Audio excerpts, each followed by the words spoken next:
What's going on, everybody? Welcome to my first ever episode for my show, From the Sideline. I'm your host, Joshua Giron, and on my show, we'll be having real conversations with coaches and athletes all semester long in hopes to better understand who they are as a person, where they came from, and maybe even where they're going in the future. On this week's episode, we have a conversation with Coach Juan Figueroa from your Cal State LA women's volleyball program. He is the head volleyball coach here on campus and has some incredible experiences to discuss here on our interview today. We had a great conversation, understanding that he's from Puerto Rico, growing up there, hearing about how it was growing up, and, just a lot of interesting perspectives from one of our coaches here on campus. So I hope you guys are ready for a great interview coming up. Before we get into the interview, if you are interested in going to any sporting events coming up soon for your Cal State LA Golden Eagles, head over to lagoldeneagles.com/sports and check out some of the schedules we have on there. We have a lot of sporting events coming up. Actually, speaking of volleyball, we have a volleyball tournament coming up this weekend, September 2nd on Friday, as well as September 3rd. Some very great schools coming out of Cal State LA. Coach Figueroa himself called it one of the best tournaments of the year. So if you're interested in going to support our volleyball program, head over to lagoldeneagles.com/sports. And you're also allowed to look at anything else over there, right? Check out any other sports that you might be interested in and seeing down the road. See if you want to go to a basketball game later when the season rolls around. Check out their schedule and what might be coming up for them. So without further ado, here is my interview with Coach Juan Figueroa. Hope you guys enjoy it. I played at USC for 4 years. Dang. So, Is that where the LA ties started? That's where LA ties started. Where are you, let's start with the beginning. Where are you born? Where were you born? Where were you raised? I know some people are born in one spot, raised in another. I was born and raised in Puerto Rico. Oh, okay. Toa Baja, Puerto Rico. Levittown. This is a small town in Puerto Rico. Okay. Near San Juan. I was there for 18 years. Wow. Then got a scholarship to go to USC. Played there for 4 years and then left and went on to play pro. Nice. Went on to play pro for about 9 to 10 years, and then came back here and got the job. Wow, at Cal State LA. Crazy. What was it like growing up in Puerto Rico? I mean, I don't know if I met anybody from Puerto Rico. I mean, I know a lot of people are from there, but I don't know if I ever had a conversation with someone from Puerto Rico. What was it like growing up, especially 18 years, a long time? So yeah, Puerto Rico is good, man. Right? Puerto Rico is fun. It's fun, and just normal, like everybody's childhood, it's just fun. It was fun. We so I lived like in a lower middle class community. Okay. And it was just fun. A lot of kids, we were out every day, playing hide and seek, playing baseball, playing basketball, playing everything, man. Everything. We played everything. And it was interesting because I had a really good balance because I was from a low middle class community. Mm-hmm. And my dad was actually from the projects in Puerto Rico. So I was exposed, to the projects, like a lot. So my grandma used to take care of me as well. Gotcha. So I was, half, in our house and half with her. Yeah. And then my mom is actually from the South in Puerto Rico. Okay. So it's country. It's country, so there I was exposed to like country stuff, like riding horses and killing the chickens to eat them and, going to the rivers and all that stuff. How was that, by the way? Because people sometimes get traumatized by that stuff. They become vegetarian when they grow up or whatever. No, man, it was fun. It was fun. It was just normal. It was normal. It was normal to us. And I owe a lot of the way that I am right now to all of those experiences, that I had growing up, and it's really interesting because then I started playing volleyball kind of late. So I was a basketball player. My parents were on the track and field national team in Puerto Rico. That's how they met. And so that's where you got the... So we're a sports, family. That's where you got the genes from. That's where I got the genes from. Yeah. So came... was brought up playing basketball, and I played baseball. Everybody in Puerto Rico played baseball. I sucked at baseball. It's tough. It's a tough sport. It is a tough sport. It's one of those, I know a lot of people look at baseball players, and they're like, that guy's out of shape. It must be easy to play. I'm like, man. It's a skill sport. You got to be skilled. It's hard. The baseball in Puerto Rico is pretty tough. Yeah, I'm sure. And it's intense, and I mean, it's cool. Everybody wants to get to the MLB. Everybody. So I then decided to start playing volleyball, and I played basketball and volleyball at the same time. until my senior year in high school. Okay. So you started playing volleyball in high school? Yeah, so I started playing volleyball at school. Okay, just so like I was playing volleyball elementary in school. Yeah, so my dad was actually the athletic director of my school. Oh, okay. And he needed kids to play, so he'll be like, "You're playing." Yeah. And I'm like, "No, man, there's no choice. No volleyball. Volleyball's for girls." And he's like, "No, man, you're playing." And I was like, "Man." Yeah. But then we actually started playing. We became good. The team became good, and we actually were like the best team in Puerto Rico. Wow.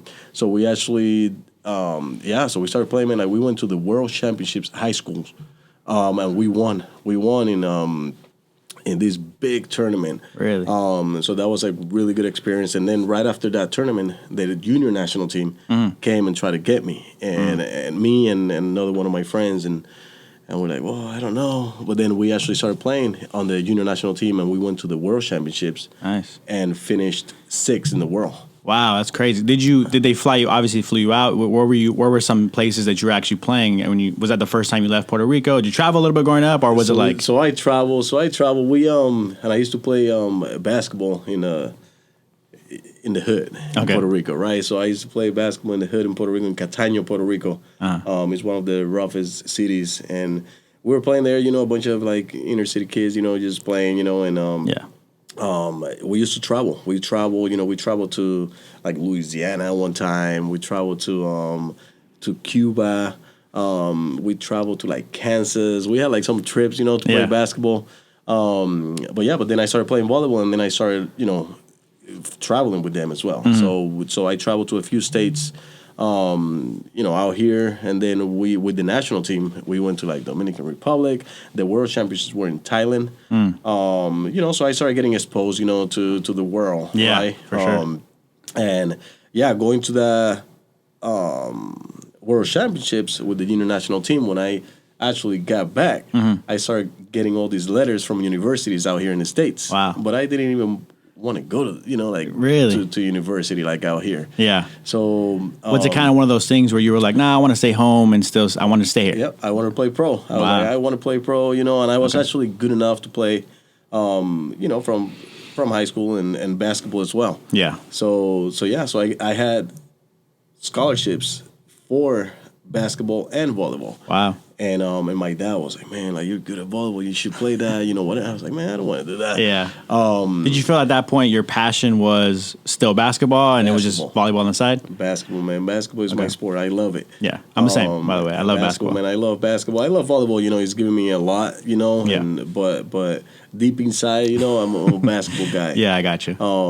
So then I played for for my school and the national team, and I had all these different scholarships to come out here and play, and I didn't even know. I couldn't even speak English. Yeah. I couldn't speak. I was like, I don't know anything about it. So I actually signed to go to USC without knowing what USC was. Wow. I didn't know nothing, man. All I was thinking was like, well, it's California, kind of like same weather, Puerto Rico, it's hot, there's the beach, and stuff like that.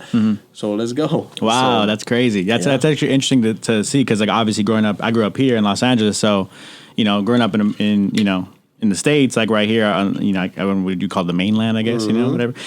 So growing up over here, it's like we see the big universities, colleges, that's all day, every day. Everyone wants to go there. You want to go to Duke, you want to go to USC, especially out here, USC, UCLA, you want to go to those big schools. So that's interesting to know that you didn't even, know about USC and it was a huge school. I know, it's man. a huge school. I know. All I remember was when I got here, I looked at everything. I was like, what? What is all these white people doing here? Yeah. Dad, you gotta get me out of here. They're gonna kill me. That must have been a culture shock for sure. It was a huge culture shock. But I think the cool thing is LA is very diverse, and I think like I talked to someone about this recently. Actually, like compared to other states, there's certain states you can go where you feel the difference, for sure. But here, even though you would be surrounded with some white people, especially if you go to like you go to USC, right, for example, it's not really, you don't feel any different. They don't like, at least personally, when I'm around in LA, like I don't really feel like I'm a minority, I guess, it feels all normal. But there's certain states I've been to for sure where I'm like, oh, I feel it. I know. My sister went to North Dakota, right out, she left Puerto Rico, go to straight North Dakota, there. to go to school. That's a culture shock, right there. It was a culture shock. So, but it was, it was good experience. Yeah, I can imagine for sure. And so you go to USC, you play all 4 years. I played all 4 years. And this is volleyball, right? This is volleyball. Okay. Yeah, so I did 4 years of volleyball. I actually helped the track team 1 year. I did the long jump. Oh, wow. In the track meet with UCLA. Mm-hmm. And, and I did that for 1 weekend, and I won. Oh, wow. I actually had the 5th longest jump in the U.S. that year. Wow. From that weekend. That's impressive. You know what? Volleyball, I've always told people, volleyball is that sport that even if you don't have necessarily hops, like they could train you to jump a little bit. Like as a basketball player, they used to tell us all the time, you got time to play volleyball on the side, go play some volleyball because it'll work on your athleticism for sure. You can. So yeah, that helped me, for that, and I had a pretty good jump. That's cool. I can only imagine, man. I could probably, they used to joke when I played basketball in high school, they would joke that when I jumped, you could barely fit a piece of paper under my under my leg. Card. When I started hearing those jokes and then I realized I was probably going to be 5'10" the rest of my life, I was like, maybe I'm not going to play in the NBA, maybe. But by the time I was a senior, I was like, maybe I got a chance, averaging 2 points a game, whatever. Back in the good old days, I actually right now, playing adult league. I just love basketball. You want to keep playing. So I try to go back playing adult league, tore my ACL. Oh, been out. Yeah, it's tough. You got to retire. Exactly, right? 24-year-old retired basketball player. It's rough. It's looking rough for me. Well, going back to when you were growing up, you said you had a sister, right? I did. Do you have other siblings? Just one sister. Wow, okay. How was that? Are you guys close? It was good, man. Like, we're super close. We talk every day. We we got a very close relationship. We were just in Washington right now, and she actually drove from North Dakota to Washington to watch us playing over there. I was going to ask, she stayed in North Dakota? She is in North Dakota, So she liked it? She liked it. She's there, man. Like, wow. she's happy. Doing her thing? She's got two kids, and one on the way. Wow. So congrats to her. Thank you. So she's she's happy. She's having fun. Wow, that's great. That's great to hear, and interesting that she decided. It must have been a culture shock, but she liked North Dakota. There's some states out there that I don't really go to, like the Midwest a lot or anything, but just seeing nowadays videos, social media, whatever. I'm like, man, there's some beautiful places out in Midwest, East Coast. We got to start. I got to start exploring. I've actually never left the country. Oh, so man, I gotta start getting on it. You got to. Gotta get somewhere. I'm behind for sure. Mexico is right there, man. Right there. You can walk there. Exactly. Come on. Well, you know what it is? I told people before, like my mom's side of the family, she's like generations removed. Like, my mom's grandparents, I think my mom's grandma is like from Mexico. Okay. But aside from that, her grandpa is from America. And so going all the way down, like, my parents both speak Spanish, but growing up, they just never spoke it at the home, so I don't speak Spanish. It's tough, man. You're about to walk out on the interview right now. You're like, it's over. The interview over. Cut it. You got to make me proud. I want to learn. I'm trying to learn for sure. But growing up, did you have any idea? I'm sure not because you're focused on playing. But did you kind of think maybe when you hang up, the shoes, you're going to coach someday? You know what? I've always liked coaching. Mm-hmm. I didn't think I would coach though. I thought that I was going to have, the suit and tie job, and then be an executive somewhere. I actually did that. I actually did it for 2 years in Puerto Rico. I worked for the government. Oh, cool. I was actually the state liaison officer for Puerto Rico, and I was the sub-director of national parks in Puerto Rico. So I was there, for 2 years. I was in charge of the federal funds, and just a bunch of other stuff. Man. Government stuff. I just hated it. I hated it. I couldn't go in a suit and tie, go out there and work every day. I just didn't really love it. Yeah. And I'm a film believer that you got to love, what you do in order for you to be successful, and be happy in life, right? Yeah. Life is too short. So I decided to take a leap of faith, come out here and start coaching. Where'd you get your start coaching? So it is a friend of mine that he's actually an attorney, and he didn't want to be an attorney anymore. And he's like, man, I just want to coach, So that's when he called me. He's like, hey, he's in Orange County, and he's like, hey, I'm going to start a club. Do you want to come here? Do it with me. Yeah. And that's how I get to the States again. So I come back here and I start working with him. At this club. The club is now like a top 5 in California. It's like a legit club. And, wow. And it's a lot of fun. It was a lot of fun. And is it like youth? It's youth. Okay. Yeah, it's from rec programs to like 18. Oh, okay. Right. So started doing that, man, and loved it. Yeah. And then out here in Cal State LA, my coach from USC, he always told me, he's like, you're gonna be a coach. You're gonna be a coach. Your knowledge for the game, your IQ and stuff like that. And I was like, man, I don't know. But then when I was doing that, at the club. he was here at CSULA. So he was here for a semester, I believe, and then he left to go to Wake Forest, and he's the one that called me. He's like, hey, you got to go to CSULA. And I was like, CSULA? And he's like, no, man, you would love it. I'm telling you would love it. You know, it's super diverse. Like, you know, like, I'm like, oh, okay. So then I came here for an interview. Yeah. And it was just great, man. Like, I loved it. And then Mike Garrett was there, you know, the AD. And then Daryl Gross was here. Okay. Daniel Garrett, you know, Coach Tina from the track team. They're all from USC. Oh, yeah, I heard that. So, you know, so I saw him. I was like, oh, my gosh, you know. like, familiar faces. The familiar faces and, and decided to work here. I like that, yeah, because I've always noticed, I've been noticing, that's kind of honestly why it would inspire me to do this radio show was like, I've been noticing that, one, I feel like our athletics programs don't get as much attention just from the general student body. You know, we don't really... You go to USC, right? You're a USC fan forever. You're going to go to the football games when you're 50 years old. You're going to go to every sport. You know, if you can get there, you're going to try to get there. You know, you're going to support it because you love it, right? And so I realized when I came here, being a sports fan that I am, I'm like, man, we don't have that much love for our athletics programs. Honestly, like there was times where I would be like, when is the game? I agree with you. And we actually have good programs here. That's what I was going to say. We have great athletes. We have great coaches from great places. I actually just found this morning, I think Cheryl Miller was a coach here for a bit. Coach Torina Johnson from the basketball team. He coaches for Nigeria. So he's like one of the coaches for Nigerian national team. Exactly. Well. So we have so many like experienced coaches, great players. Some of the athletes are incredible. You know, so I think that's kind of what I'm trying to do here is, you know, hopefully draw some inspiration for people to go out and watch some of our stuff. That'll be great. Yeah, hopefully we'll see. Do you have any? I mean, obviously, you know, I know you're happy here and you love coaching. Do you have any like aspirations afterwards? Is it like kind of like this is a?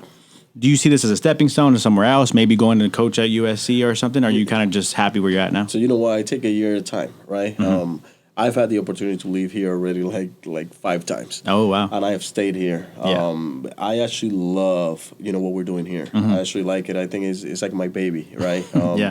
And, you know, taking it from where it was, you know, to where it is now, you know, like it's so different, right? And I have a sense of pride, you know, like over it, right? And I love CSULA, you know, I love it. I'm from Puerto Rico, you know, and I'm a volleyball coach, you know, like is a lot of, you know, when you go to different places, you know, you see a lot of Caucasians, right? Like, and it's just white people in the sport, you know, like here. You know, we are super diverse, you know, and the way that I recruit, you know, like is getting kids, you know, from everywhere, no matter what, right? And I love that. And I love that the university is extremely diverse. That, you know, we get to make it our own, and I just love it, man. I love it here. I mean, you know, I just told you that I drove 2 hours to get here. I live in Temecula. You know, and I make it happen because I like it. I love it. I wouldn't do it if I didn't. But yeah, I take it a step at a time, you know, and I don't, you know, like aspirations as to coach at a you know, bigger university.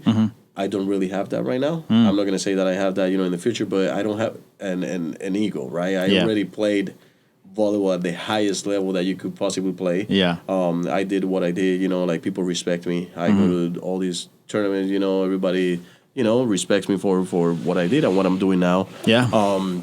And I know that's one of the main reasons why people just want to go to bigger places, you know, and I don't have that.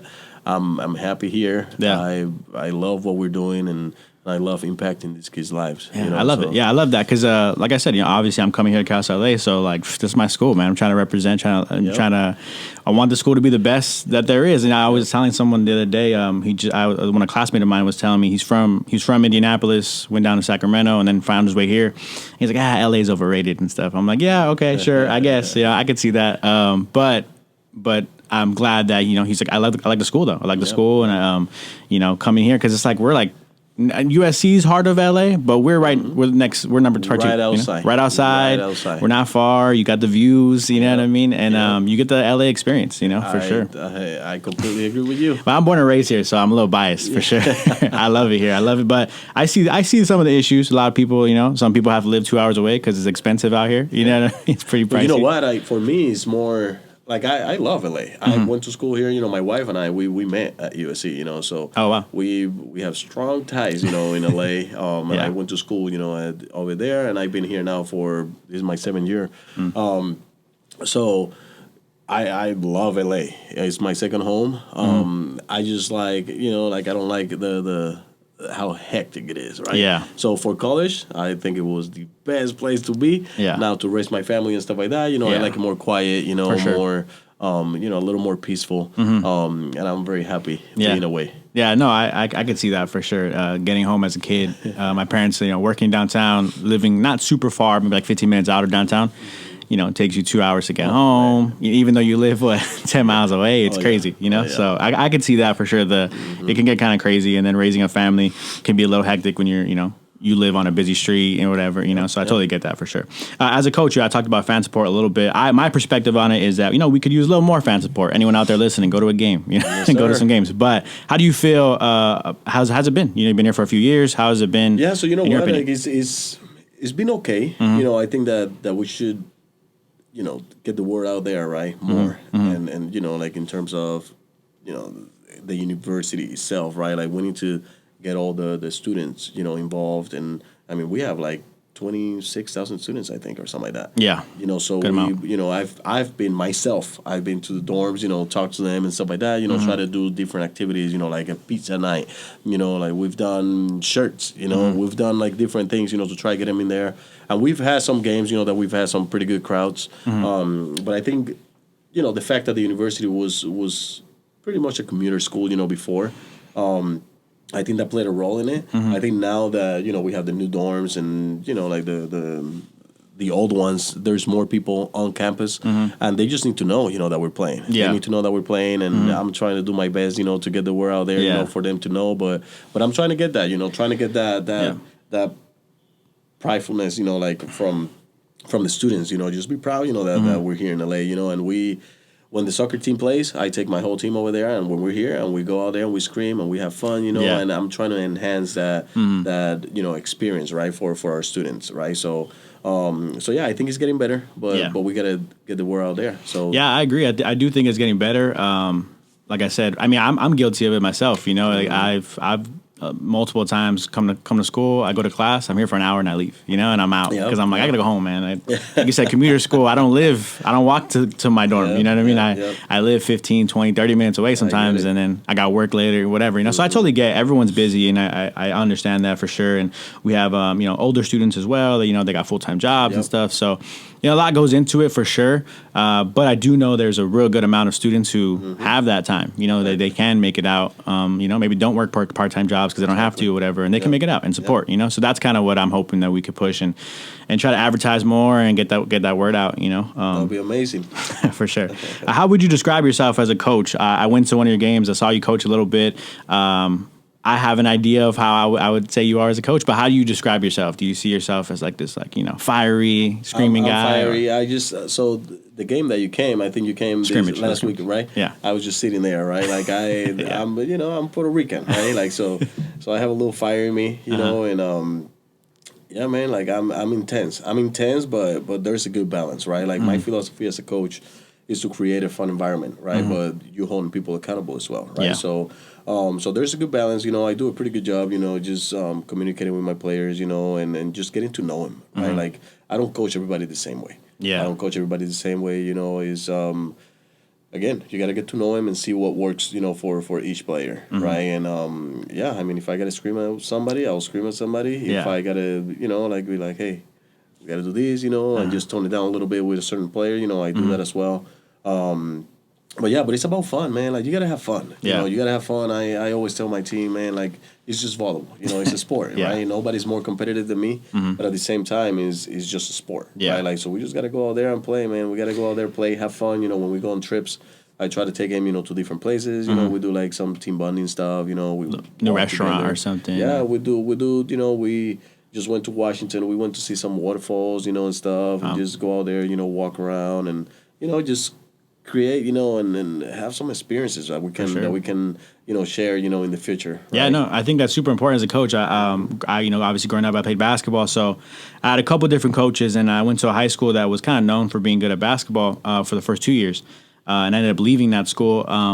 It was mostly, it was complicated why I ended up leaving, but ultimately, honestly, the first 2 years I was there in high school, I didn't like the sport anymore. Like I didn't like basketball, and I love basketball. It's my number one sport. I love it. I can play it all day, every day, watch it all day, every day, and so when that kind of hurt me, playing, and then these coaches are screaming at you every 2 seconds. It's like the type of stuff where it's like you make a simple mistake, you're out the game. And that to me personally, it didn't work towards it didn't work for me as a player. I know certain players, they need that fire set under them.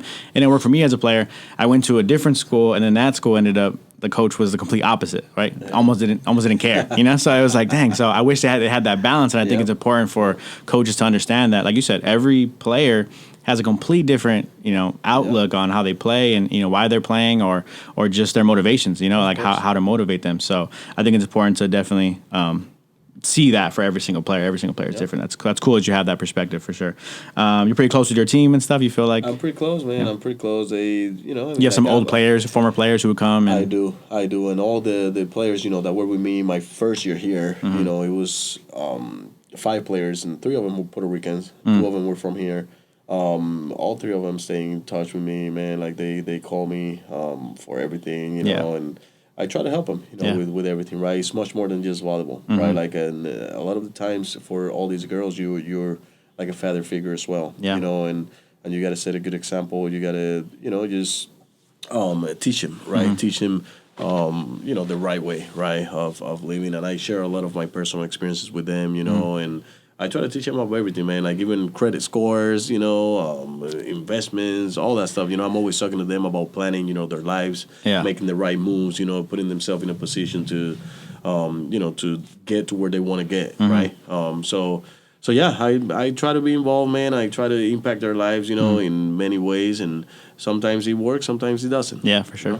Yeah, I totally see that. I was going to ask, obviously former players could be a source for it, but when you go to coaching and here in college, how does it work with your assistant coaches? Because, personally, I've coached here and there in the past, and I've had moments where I think like, man, it must be tough to actually go and hire a bunch of assistant coaches because for me personally, like I want someone who has a similar mindset, and I never know, I never know how to judge it. Like, I don't know, maybe like there's certain things I don't like this coach does. When you go to your assistant coaches, how do you find them? How do you pick them? Do you have former players? It's really interesting. So I just got Alexis Crimes here like 2 years ago. I think it was during the pandemic. Okay.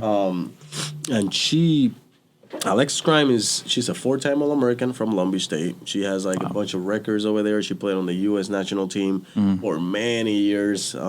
She was on the Olympic roster in 2016. Wow. She played overseas for many years, man. Like I think 10 plus years. And I actually met Alexis when I was a kid playing with the national team. I played. We had a tournament in Canada right before university started. Okay. So, and it was in co-ed, but it was, the girls and the boys were at the same location, playing.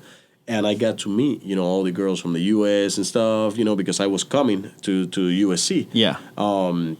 Man, like I made, good relationship with those girls, like we met and we became friends. We became friends and, throughout college and stuff, we would see each other playing and stuff like that. And then, on the big national team as well. And I saw Alexis, man, like 3 years ago. Like we were, I was recruiting somewhere and I saw her and she actually just had retired and she's like, oh, I'm coach. So she was coaching at a school in Texas. Yeah. And we talked, and then when the position here became open, I called her and she said yes, right away. So was it more of like with that, obviously you appreciate her as a player, former player, that experience for sure. Were you worried at all about conflict of like the mindset at all as a coach or? Not at all, man. Like I told you, I have no ego, right? Like you learn every day. Just because you were a good player doesn't mean that you're a good coach. You know, so you have to understand that, and you got to learn the game, right? Like so I like people that want to learn. I like people that are open,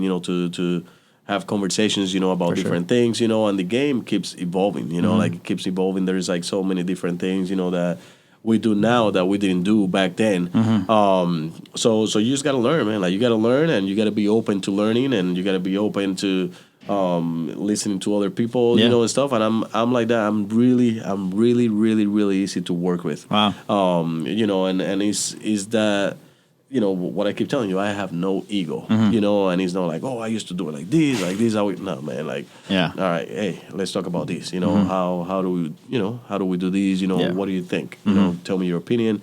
And I let my assistant coaches just be vocal, you know, be themselves. And I like people around me to be themselves, you know, just be you, right? You don't need to change for nobody. You need to maybe adjust certain things. Yeah. But I'm open. I'm open to that stuff, you know, and I'm willing to, even players, you know, sometimes they have certain ideas, you know, and they're like, whoa, like, and I talk to them, I listen to them, you know, and then I explain them, right? Like, I explain to them why, you know, we're doing this and this and this, so they understand, right? To get them to buy into what you're doing. Yeah. But it's fun, you know, it's fun to teach, it's fun to learn, it's fun to, you know, see different personalities, you know, and see how people think, you know, and I just love that. I think it's super interesting. And I'm sure it's fun to just stay a part of the game. So, right, you're there in the gym all the time, so watching volleyball, around volleyball, I'm sure that must be great. I mean, you know, doing it for a living, that's, you know, must be incredible for sure. Living the dream, for sure. I was going to ask you, do you have anything that you would change about yourself as a coach? Maybe you've been working on the last few years, like, man, you know, I gotta start working on this a little bit, you know? Maybe, you know. No, so you know what? So when I started coaching, I was really tough. I was really, really, really tough, you know, and I was hard on the players, you know, or harder that I am right now. You know, I thought, and obviously, you know, it's like you're coming from playing professional, you know, and you come here, you know, and you got to teach these kids, you know, how to play, and you don't understand why they can't do certain things, right? So, so the one thing was to stop thinking, like I'm a player, you know, I'm a coach now, right? Like, and obviously I have this God-given ability, you know, that I could do certain things, right, that other people can't do.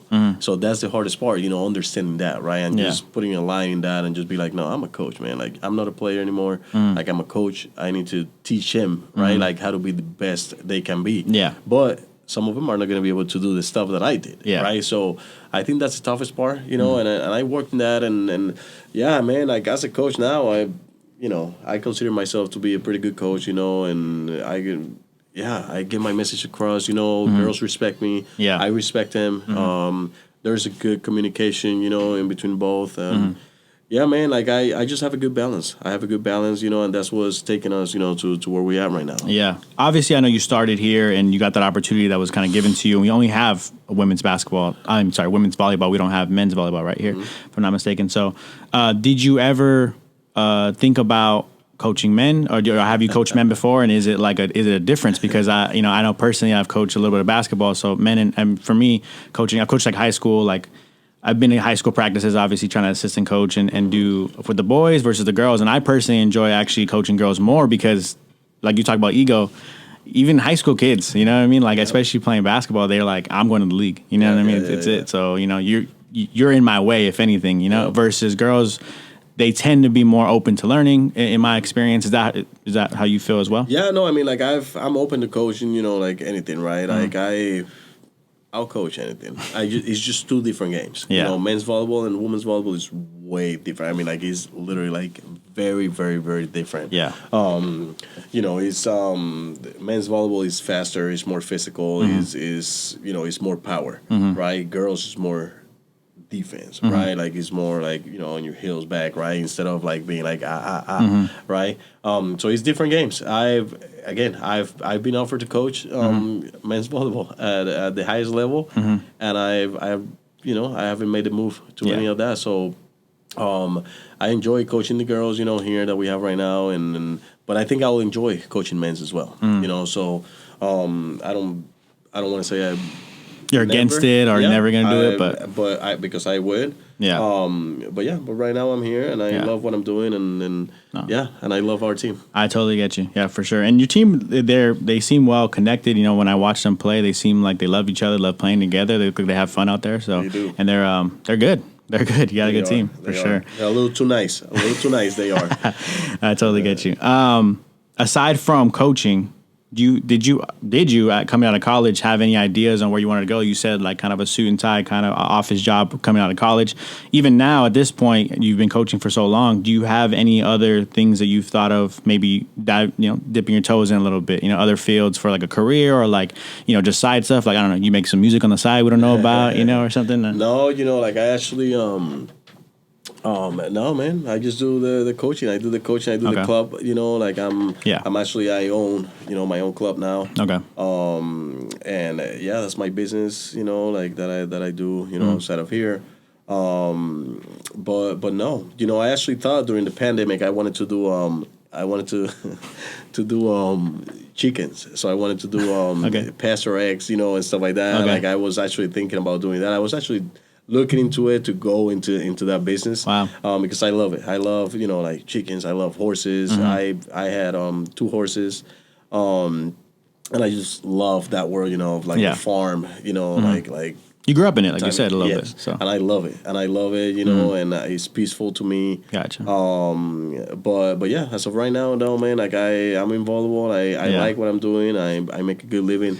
Yeah. So I'm happy doing this. I always see like videos, TikToks, whatever, social media stuff of like people doing farm stuff, and I'm always like, man, it looks peaceful, but I know it's way more work than just petting the horse. It is a lot of work. I have a dog, and that's it. It's too much for me already. My mom wants me to get rid of her already. So it's tough. It's a lot of work. I can imagine for sure. Right? It is a lot of work, but it's nice, man. Mm-hmm. Like it's like they. During the pandemic, man, I got the 2 horses, and it was it's peaceful. Mm-hmm. Like it's peaceful. I was out there, riding them through the trails, in Orange County, and it was just nice. It was good therapy for me. And that's a passion that I have, as well. So, so I got rid of them, but I seen some horses in the future again. Yeah, for sure. I'm sure when you retire, you'll be up with a bunch of horses, taking care of them, doing your thing. How does your family feel? Obviously, you said you met your wife at USC, right? Yes. Is she into that a little bit as well, or you have no, any family? She actually doesn't really like the horses that much. But she's okay, with me going there. She actually likes going and brushing them and like taking care of them. The fun parts of it. She doesn't like riding them. Oh, okay. She actually doesn't like riding them. I've ridden a horse once. Man, I was sore. I was sore for a couple of days after. It is. Because you kind of spread your legs. Because you don't realize how big a horse is until you're on the horse. And you're like, this horse is huge. And so you got to spread your legs pretty wide. And I remember my thighs were just like killing me the next couple of days. You need a good saddle, man. You need a good saddle. Well, you know what? I was also a kid, too, to be fair. I was younger when I went. I rode a couple horses growing up. But my family, I don't have any family that has farms or something like that. So, like I said, I grew up 15 minutes out of LA. So it definitely, and my daughter, man, loves them, too. Really? She can ride like super nice and pretty. And she's 8. She's 8 years old, and my son, he could ride as well, but he's a little more reckless. Gotcha. Like he just wants to go fast, and do crazy stuff. My daughter can ride pretty nice. But yeah, I mean, like my wife, she's okay with it. Mm-hmm.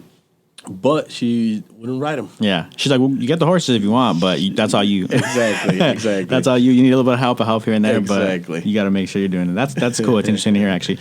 Obviously, we're here on the radio show. We play a lot of music here at Golden Eagle Radio. What kind of music are you listening to? From Puerto Rico, I like everything, so it depends on the mood, right? Gotcha. Like, so sometimes I'm in traffic, for 2 hours.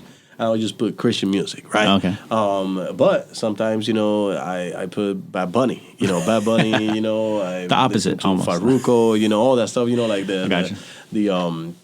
all the reggaeton from Puerto Rico. I love that. Mm-hmm. I will listen to reggae, I'll listen to anything. I like anything. I just don't like rock, like really hard rock, and stuff like that. I don't like that, but I like R&B. I like, I will listen to country. I like, Christian gospel, reggaeton, salsa.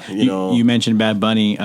Is that just automatic? He's from Puerto Rico. That's automatic. He's the king of Puerto Rico. Well, you know what? Like he's just like his story is pretty cool. He's coming from. I think he grew up maybe like 15 minutes from where I grew up. Wow. So.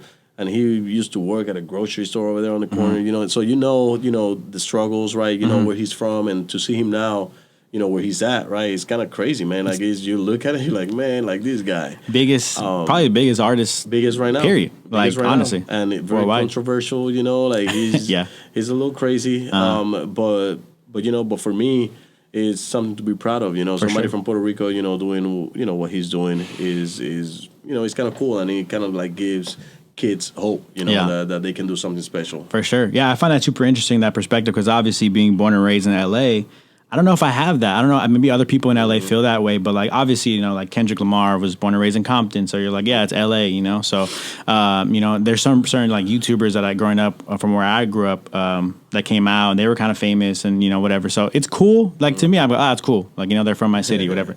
But I don't feel that like super mega like this is So I can only imagine how that must feel. Someone making it out of Puerto Rico where you made it out of, and then be as big as Bad Bunny must be crazy. It's cool, man. Like you see it, and you get this sense of pride, right? Like, and you're just proud, like, hey, he's Puerto Rican, man. Like, he's out there, Daddy Yankee out there. Like you see Mark Anthony, out there. You see, like, the athletes. You got J.J. Barea, that won the NBA championship, legend. With Dallas, you got Arroyo. You got some people that have came out there, that are pretty successful, and that's good. It's good because they actually stay, in touch with the community as well, sure. And then Puerto Rico is small, it's small, so we take what we can. Yeah. I guess being from LA, it's like kind of you're a small fish in a big pond here, So it's not that I don't have pride in people from LA. I obviously do, and especially like I said, coming to Cal State LA. So if I hear someone, oh, what, you're from Cal State LA? Oh, cool. I went there too, or like I went to Rio Hondo College out in Whittier. It's a community college. So I hear people from there. I'm like, oh, cool. So I have a little bit of moments where I feel that way, but like I said, I'm sure it's different. There's a lot of people who like, have that that experience of like really having that tie to like these people who make it out. You talked about how horses. Do you have any other pets? We got dogs. We got we got 2 dogs. We got a golden doodle and we got a Yorkie. Gotcha. That we got, and this Yorkie we got in Puerto Rico. His name is actually Rico because we got him in Puerto Rico, and we had Troy. That was another Yorkie that we got in Puerto Rico too, and he actually passed away.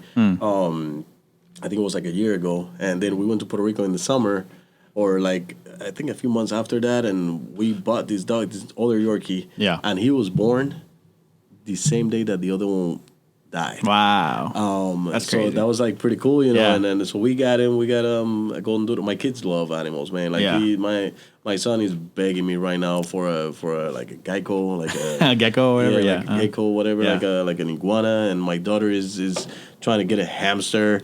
And they're just, man, they love animals. That's cool. They're crazy. That's a funny thing. Right now, it's like a trending thing. People talk about hamsters. I don't know if you know, like they kind of die like crazy situations. Like I grew up, I had a hamster. This is a sad story, by the way, and I don't even know if I want to share it on the radio, but I had a hamster, and I could be wrong on this, but so we had it in our living room, and like the room we put the hamster in, the door to our backyard had a crack on the bottom. So basically any air that whatever temperature it is outside, it's that temperature in that room. And it just happened to be a super cold night. Oh, so we left the hamster in there. I went the next day and was like, oh, like he's still asleep, whatever. A few hours later, I was like, he's still asleep. Oh, man. And then we think he kind of like, had like hypothermia or whatever, probably. And passed right there in my living room. So that was tough, but it's like trending on social media, people posting stories of like my hamster ran into my fan or whatever. It's crazy because hamsters are so small and they're always trying to get somewhere. So be careful. We had a player like 2 or 3 weeks ago that she had her hamster for 2 years, and the hamsters died. Yeah, and she was like really sad, and we talked about it, as a team and stuff. And no, it's tough. I always stay away from hamsters now. And then, how do you feel about geckos? How do you feel about lizards and stuff in general? Yeah, I don't know. We had a bearded dragon, that we got him before, and he was smaller, and we ended up giving it to the school. Like the school, they had like a class area. Pet. Yeah, they had an area, for him, and we just ended up giving it to them because it was just too hard, and he didn't want to take care of them. It's tough. And all the roaches, and the worms, giving it to them. So, but we love animals. We love animals, and it's good for them to learn how to care about something, for as sure. well. Yeah. So we use it, like that, but we have the dogs, so take care of the dogs, man. Like, leave everything out of here. Yeah. But we're probably going to end up getting some. Yeah, that's cool. No, for sure. Good. My nephews are right now, they're learning about like they have turtles. One of my nephew has a turtle. My other nephew has fish. They just kind of are into that right now, I guess. Yeah. And so they're learning how to take care of their animals. I just recently, actually, a couple weeks ago, had to turtle sit. Had to go and feed the animals because my brother was out of town. Turtle sit. Yeah, it's interesting. It's a lot more work though than you think. Like especially like fish and stuff. Like you gotta make sure the filters are right. You have to like take your time putting them in the water too. It's a lot that goes into it. Growing up, taking care of those fish. Do you have a favorite food? Like favorite food, type of food or like dish? Puerto Rican food. Actually, you know what? Rice and beans and fried pork chops. I don't know if I've had many Puerto Rican dishes. So Cuban food is very similar to Puerto Rican food. Mm. So just rice, beans, but it's different. It's not like the Mexican beans, right? Like it's very different. Okay. And the rice is even different as well. Yeah. And then you do just the meat. Yeah. Right? Some kind of rice bean meat combination. Or you do arroz con pollo, which is like chicken and rice together. And you do, man, I like everything. I love my wife's lasagna. I love it. One of my favorites. We do, tostones, amarillos, right? The plantains. Oh, okay. I'm not a fan of plantains, unfortunately. Man, plantains are good. My girlfriend hates me for it because she's her family is Salvadorian, so they eat plantains for breakfast. Like on the side, like right next to like the beans and the not for breakfast.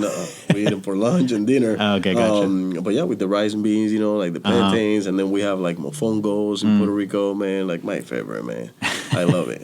I got to get more into just different foods in general. For me personally, I'm like, well, obviously, college student, I'm fast food all day, man. So unfortunately, but I try different things. I'm picky. I'm picky when it comes. I'm a typical American young dude, I guess. I just like there's certain things like there's certain dishes that I grew up on that. Like my dad, one that I always remind, he's gonna listen to this, so he'll laugh. One that always reminds me whenever it comes up with food. He growing up, my grandma's from Guatemala, and so I guess he would have a lot of caldo con pollo or caldo. Yeah, come on, man. I'm trying to pronounce. You say your dad's gonna listen to this. He's gonna be upset with me already. Caldo. So he makes that right, but. For some reason, my dad never learned how to shrink the portion size. So he only knows how to make it how my grandma made it when he grew up. So it's like I'm not even lying to you, it's like a 4-foot pot. And that's it. He makes it. And if you have one cough, one sneeze around wintertime, that's it. He makes it, and then the rest of the next 2 weeks, you got to finish that. He's not gonna let you. He's not gonna cook anything else. And if you come home with food, he's gonna be pissed at you. So like that's it for the next 2 weeks. Your breakfast, lunch, and dinner. And so growing up, right there. Man, it was traumatizing for sure. But I see now I grow up. Now that I'm grown up, I guess I appreciate it a little bit more, like some of the stuff that he used to make. My dad used to get down in the kitchen. My mom too. My dad was, he can cook it up though for sure in the kitchen. Awesome. But you cook a little bit? I cook a lot. Yeah. I love cooking. I love barbecuing. I love everything. And my wife and I, we cook together.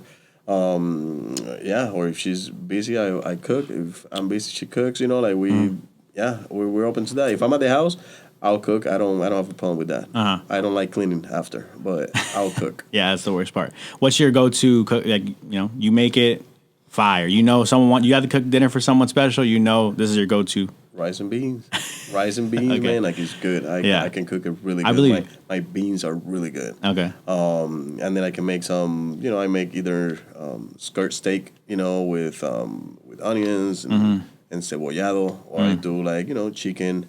The same way, man. I can cook anything. I go if I like filet mignons a lot as well. Okay. Grass fed. Grass fed. Gotcha. So I have a hard time going to steakhouses. If they're not good, right? So I like my filet mignons. I like asparagus. I like all that stuff, man. Like salads. And if you come to my house, you're gonna eat well. Have you had a team dinner where you're the chef and you're cooking up some team lunches or something before a game, or just kind of bonding? I actually haven't had a team dinner where I cook for everybody. I've had team dinners, but then we actually the last time we did we hired like a Mexican taco lady, and she came and it was like awesome, man. It was so good. Yeah, those are always so good. Yep. I love when I show up to a party and they didn't tell you that's happening, and you show up and the taco man's there. You're like, oh, There we go. It's about to be a good party either way. As long as I get a good meal in, I'm chilling. Whatever else happens in the party, that's it. We're coming to the end here. I wanted to obviously, like I said, I want people to go out and watch you guys play and support, you and your team. You guys got some games coming up. This is probably going to air in a couple days. So what do you think after Thursday? What kind of games you got coming up? We actually got a tournament this weekend here that we're hosting. So we're hosting a tournament. We start on Thursday. Then we play Friday September and Saturday. 1st, right? That's September 1st, yes. And it's going to be a really good tournament. It's the top teams in the region that are coming out here. And I'm actually proud of it because we actually can get teams to come out here now and play us, right? Before because we couldn't. Pandemic or? No, because now we're a good team. Oh, okay. So people want to come out here and play us, like before we couldn't. It was hard, to get teams, to come out here. And it's far. I mean, certain schools are farther, so it's tough, yeah. And, now is is easier, people want to come. And we are probably going to have the best tournament in the nation, this weekend, in terms of teams and the competition. I think it's going to be really good. So I'm excited about it. Cool. I want to, invite everybody to come through, and do you know if they charge? I think that we're not going to charge anything. Okay. I think this weekend. They were actually thinking about charging, and I was like, no, man, let's not charge anything, whatever. Yeah. So I don't think that we're going to charge anything at the tournament. But if they charge, it's probably like $5, $6, I don't know, something like that. For students, it's free. Okay. For Bring your kids, student ID. It's free. Yeah. And yeah, man, let's go out there and have some fun. Yeah, let's come out, come support your Cal State LA Golden Eagles volleyball team. This was Coach Figueroa. Thank you so much for coming out, man. We really appreciate you coming out. Thank you for having me. All right. Looking forward to being here again.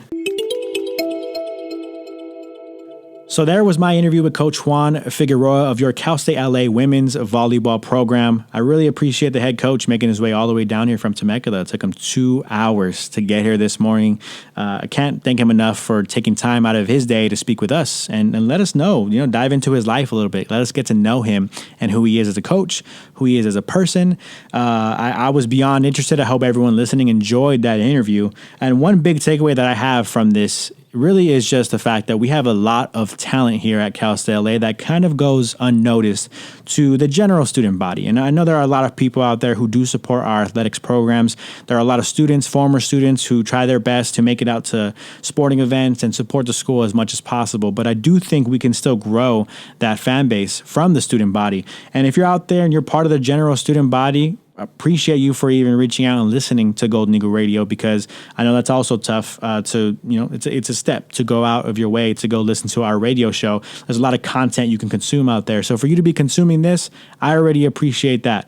But if anyone out there is free this weekend, as Coach Figueroa said, September 2nd and September 3rd, we have a couple days of a tournament. It started September 3rd, but this will be airing September 2nd. So as you guys are listening to this, we do have some games scheduled September 2nd, like teams like Chaminade University, Cal State San Bernardino, Biola, Seattle Pacific, Central Washington, a lot of other schools as well involved in this Cal State LA hosted tournament. So if you're around campus this weekend on September 2nd or September 3rd, why not try to make it out to a game? Support Coach Figueroa and his women's volleyball team as they take on some of these schools in this tournament.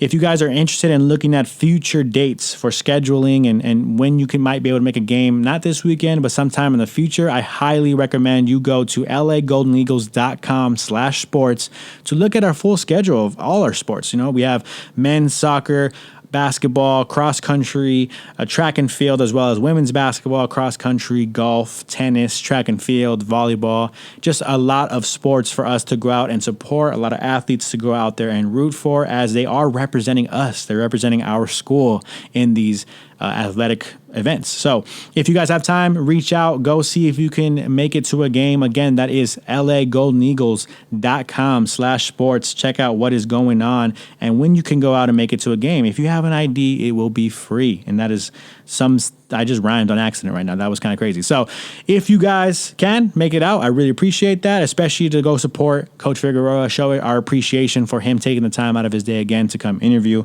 Really, really appreciate that. Moving forward, we have some athletes coming up that'll be on the radio show in the coming weeks. So check us out on Instagram at Golden Eagle Radio on Instagram. A link tree is in the bio, so you can go ahead and click on that to go to Golden Eagles Radio and listen to us. But also check out the Instagram and see when and what is going to be happening that week. Hopefully we'll be active on there, posting when these shows air and a schedule of when the shows air as well. So you guys can tune in on certain days on your drive home from work or your drive to work, to school, wherever. We really appreciate you guys listening out there. So that's going to do it for me. Thank you guys so much for listening. This was From the Sideline with Josh G. I'm your host, Josh G. Thank you guys, and I'm out.